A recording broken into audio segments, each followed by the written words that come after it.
institution. Ami to bino ko kom gino kana ma mi aneno ni adirwa mo biro president ne party honorable Jima kana pero mo ber issue me court winning be ni yo mor biro ter court kope kote po tu koro bino ruling ni anti legitimate ame even election kadi wana ko boyik election e chawani according to court me kote Uganda no ngoro ngurni jo mora chion chia Lira Tuno and the late Bazzar ena me miro yingo chokare me delegate conference me UPC ena miro luong not the current leadership bien kope pobino tum yunga kope pobino tum and paid out creating room for reconciliation bien in politics gina me apire tag ame miyo jo waranyo ber reconciliation mune neno kita President Museveni timo kene Teki balor tie ka kan luo jo kero pin jo te reconciling. Kita me political tu kereno. In UPC there is no room for reconciliation and among me upate pecha waranyin. Wana mi to ni kanu da mi ri here. And mi wa nge ni obstacle or pay as far as court issues. Kita record declaring kere. Mi members me UPC ameti Uganda. Ilang kan kere Uganda nge. Reason na Mario, me ana mi wunge ni mi ana neno bala UPC peti ready. Make it candidate. This must be resolved for UPC to succeed. The candidate me jo duje Uganda pia embrace. Not in a kangaroo style. 3 ma dek. Din mama dek me ana neno ni UPC peti ready. Make it candidate. They succeeding. It's about reconciliation. UPC and the leadership, Honorable Jima Akena, pay ye reconciling kere jo kere faction. Na machel kere faction. A man to tuba kere. For example, there's a faction between Honorable Jima Akena kere Walobiri. There's faction Honorable Jima Akena Joseph Otieno. Metororo. There is Honorable Jima Akena, Lira Tuno, and Bazzar. Of recently, end of operating faction, okay, we were more direct you can. Tomo Mino, we have a PM, Adim, and Nap, a mecha with a Chunkere, maybe a party president. Igeni Kemba, a very strong UPC member, me Botaleja.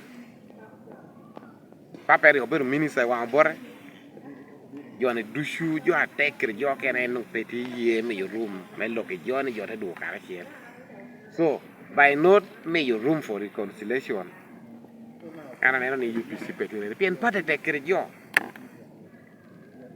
under reconciliation gino kana meti capturing uno there is peho to yakina yup lao kera choli. This is a fact. Bien, Honorable Akena Bilchunke Lara. It is a well-known thing. Campus, Honorable Jima Akena, Honorable Keradun Lara Tuno. Pay what pay. And he doesn't want to create room for reconciliation, Kerejo Lara Tuno. Bien, kita me jo Lara Tuno, Kovni and Ogamo leadership, Bore, Petty Kakari. But Ginatu Gini, Bujuberango. Reconciliation. So mi war yakina langi ke na ma chielo chioli pecha be mono mi ope propeli Akena ma kovni chwe UPC me wori status wana chala langi porong wori status the queer wa meti less than 1.5 million. 2 reconciliation mi Akena tim kere jo West Nile bien nge karame liberation wo bed ame aduonga polo duo ane na me atengo seconding chuo mere na ma chielo. That shows me ana chao tikere John Bear War chao tikere from 2006 dan no te biro yera me biro chairman youth me campaign na Honorable Jima Akena pene ka no political parties no put pay structure no pay te yera an te biro chairman te commanding chu mera me no chung ke Honorable Sam Ngola te rector Honorable Sisi te rector We went through your work through under my leadership. Do ana chaha chwako President Museveni chon. Eto chon na chaha chwako do en honorable Jim Akena tie. Pien miru winning ni chaki 2011 honorable Jim chako bni and put perong chunga bero party president pien UPC petty structure. We didn't element and structure to care across the country. How the structure here, Timo Chunung cannot do you and then I'm contesting. That was 2011. After 2011, 2021, no, 5 years. The same thing Honorable Jim repeating. One no work cannot do it. There's a war, you should war, and no driving in, go be your knee, and put Pechung UPC petty ready. 2026, our matter. I mean 2016. Cover the same. 20 years down the road, they cover the same thing, party structure pay.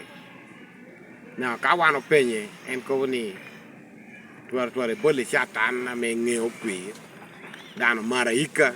Manu Penya may I bought a there, count a there opinion. Nia, or bullying out of queer, Akena President Museveni, get a basic New Chavulani, and Kopu John it to a bully chatan, yinning a queer, down Marika may paying out. There was I made last election, but me your version the day batch made young way. Polu don't know journalism, your opinion. Very poor, get a batch or can it young way, capity reading all. Don't and a charge for President Museveni, John. I for President Museveni, John, and a charge chattering. And a chalabala boss, a piano, a very foot soldier. And no ticket in here. So ginara ngutu wono bere evidence ame ngurni an pa chatu kwako President Museveni chon man chalan ana chai Godwin one President Museveni we to hawana rio at one of the campaign rally now to hameni katia campaign na minister pe chuye yo chuyo to hakene tungcha. This is a presidential car. I mean, chewing president, and then I could be and then a year in be chewing. I tell what you. In Tago where security has no option. You're not our manager, Godwin. What a lot to work up at camera. Manager, Godwin, Guinea President Museveni. Okay. Charity can upon. I knew to carry on. Man, but Ambassador Joy Ruth a ching. A Melbourne no teacher ambassador, a baby to queer one of beauty President Museveni. I make I don't want me to teach by now, no me being at our deep. Okay. Ambassador Joy Ruth was joining campaign and no and that chow. But Godwin Acai, get President Museveni, get a wanting mother. Que bongo perro. A me tike President Museveni yam icheme. You want to take a rally. And protect proceeding with back wide. You actually part take up and President Koni pay me to we actually because of reason I know. Lastly, I take up President Museveni a gago when the ambassador Joy Ruth. So I have been there. All these elections except in our match. And in the morning, I'm going to tell President Museveni, the town can get a woman and produce line.